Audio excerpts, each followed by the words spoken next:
À la ligne, il faut essayer. À la ligne, je te dis, à la ligne, tu te débrouilles, sinon t'as du On écrit à la ligne. Qu'est-ce qu'il a dit là-bas?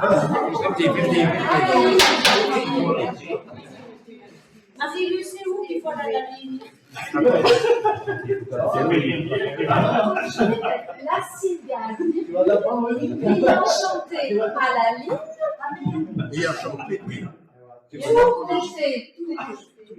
Quand la mise fut venue, donc plusieurs modèles de queue, et puis 2 points, c'est comme ça. Il y en a qui font des fautes à 2 points. Quand la mise fut venue, 2 points. À la ligne, 2 points majuscules. Quand la mise fut venue, 2 points à la ligne majuscule.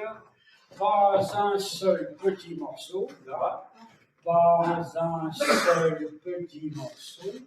Alors, on va corriger. La correction, évidemment, derrière ce tableau qui tourne. C'est bien pratique hein, pour marquer la dictée de Valérie.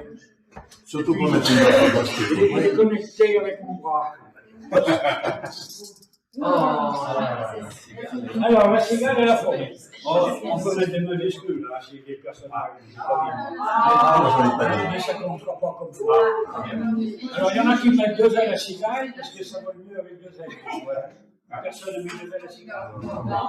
Et puis, fourmi, alors il y en a bien qui ont fait des fautes. Oui, moi j'ai mis un Deux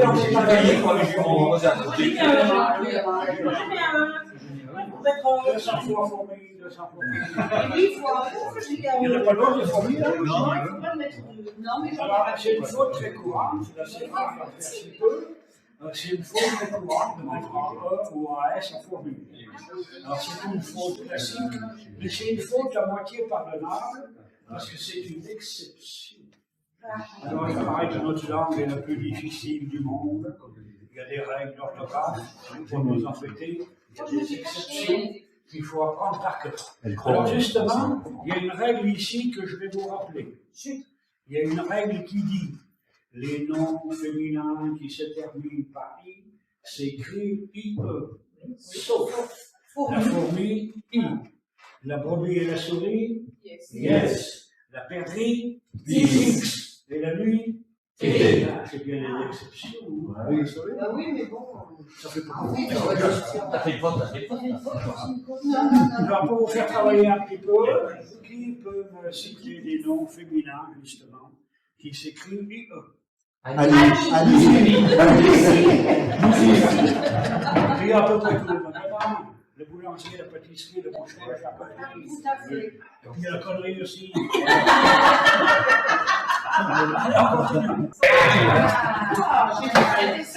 Allez, un petit quelques mots sur la dictée quand même. Pourquoi on a fait une dictée? Parce que comme je vous l'ai dit tout à l'heure, on y cherchait beaucoup d'importance. On en faisait une dictée Tous les jours. Tous les jours. Alors quand vous allez à l'école primaire de 6 à 14 ans, ça fait quand même 8 ans de dictée. Oui, mais comment c'est moi Beaucoup de dictées. Alors on en fait, c'était pas une petite dictée comme ça, hein. En principe, ça faisait une demi-page, une page, 15 ou 20 lignes. On finissait par bon, forcément, hein, à force d'y travailler. Et puis aussi, pourquoi on a écrit un petit peu de la cigale et la fourmi, là, c'est pas par hasard. Parce que ça, c'est un peu une forme de La Fontaine que je sache. Et les formes de La Fontaine de l'école, hein, c'est la même histoire. Les formes de La Fontaine ont été écrites il y a 350 ans. Du temps de Louis XIV, à Versailles, ça date un petit peu. Et bien, il y a 350 ans qu'on en apprend dans les écoles, et on en apprend toujours. C'est pas extraordinaire, ça? Vous cherchez autre chose dont on en parle à peu près tous les jours, les formes de La Fontaine, quelque part, hein. Par rapport à n'importe quel sujet d'actualité, il y a toujours une forme de La Fontaine qui va avec, pour faire la morale. Alors, ça plaît beaucoup dans les écoles, d'ailleurs, c'est très utilisé, parce que c'est bien pratique. Parce que ça fait beaucoup de choses avec. On les a appris par cœur. Ça s'appelle la récitation. On peut faire une dictée. Ça fait une page d'écriture. Ça fait de la grammaire. Ça fait du vocabulaire. Bien souvent, ça fait du dessin. Parce qu'il fallait l'illustrer. Ça fait une dictée comme on l'a fait. Et surtout, ça fait la morale. Tout ce qu'on peut faire avec une forme de La Fontaine, c'est extraordinaire. D'ailleurs, une fois, il y avait une famille un peu nombreuse ici, ce qu'on appelle aujourd'hui une famille nombreuse, c'est 5 ou 6 enfants. Alors, je demande chaque fois, d'ailleurs, qui aux enfants, s'ils connaissent les formes de La Fontaine et s'ils veulent la réciter. Une fois, c'était une famille, c'était pas une école, je m'en souviens bien, et je demande aux enfants, vous connaissez les formes de La Fontaine? Alors, les 5 m'ont dit, oui, nous, on en connaît 10. Ah, ça, c'est pas courant, on connaît 10 formes de La Fontaine, et surtout les 5 enfants. On dit, vous allez à l'école où? Qui c'est qui vous a appris ça? Et le père m'a dit, c'est pas l'école, c'est moi qui leur les apprends pour les éduquer. Il élève ses enfants aux formes de La Fontaine. Voilà qui est pas mal.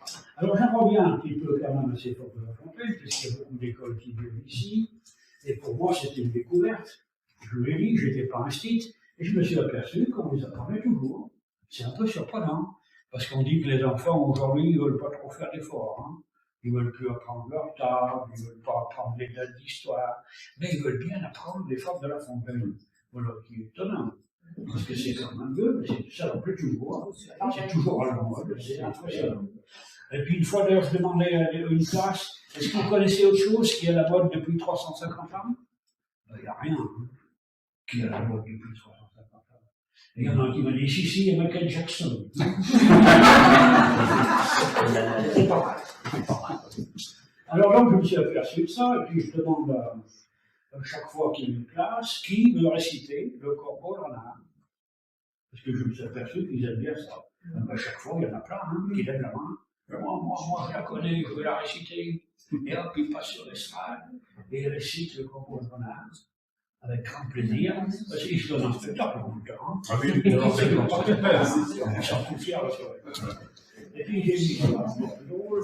Une école qui vient ici aussi, affiche devant, comme d'habitude, qui veut réciter le Corbeau Renard. Alors il y en a plusieurs qui lèvent la main, puis il y a un enfant qui était assis là-bas, que je me souviens bien, il lève pas la main, mais il se montre très agité, très excité, et puis il a l'œil qui pétille. Oh, je dis, lui, il y a quelque chose, là, j'ai un bon client. Alors je lui demande, tu la connais, toi, le Corbeau Renard? Il m'a dit, ouais, même que je la chante en rap. Il faut dire que le mec est en banlieue lyonnaise. Alors, pour trouver quelque chose qui est autant qui entre dans cette culture qui est vraiment intéressante, et qui s'accapare des fautes de La Fontaine, il faut reconnaître que c'est étonnant quand même. Hein. Mais bravo, pour une fois, il s'intéresse à la culture, à l'histoire, et c'est pas mal. En même temps, il n'a pas fait trop d'efforts. Hein. Mais bon, ils l'ont modifié un petit peu, ils le font de leur façon, et vous allez sur Internet, vous le trouverez sans problème. Alors évidemment, ce demain, il est monté sur l'estrade, et il a assis un chaud. Il fait chaud. Alors moi, je ne suis pas un rappeur, vous non plus, je suis pauvre. Pas encore. Si, des fois, par fromage. Je sais pas trop notre truc. Mais un gamin qui chante aussi bien un Corbeau Renard, voilà. Ça peut passer, ça peut être sympathique. D'ailleurs, même son maître était plus que surpris. Pour lui, apparemment, c'était pas un bon élève, ce gamin, mais il était bon en rap. Hein. C'était surpris de le voir aussi doué pour chanter aussi bien que moi. Pour leur faire plaisir, j'en ai fait un petit peu du Corbeau du Renard en rap. Je vous en fais un peu. Oui, juste le titre. Yo yo, le corbeau, il est beau le corbeau, yo yo. Le renard, il est nard, le renard, yo yo.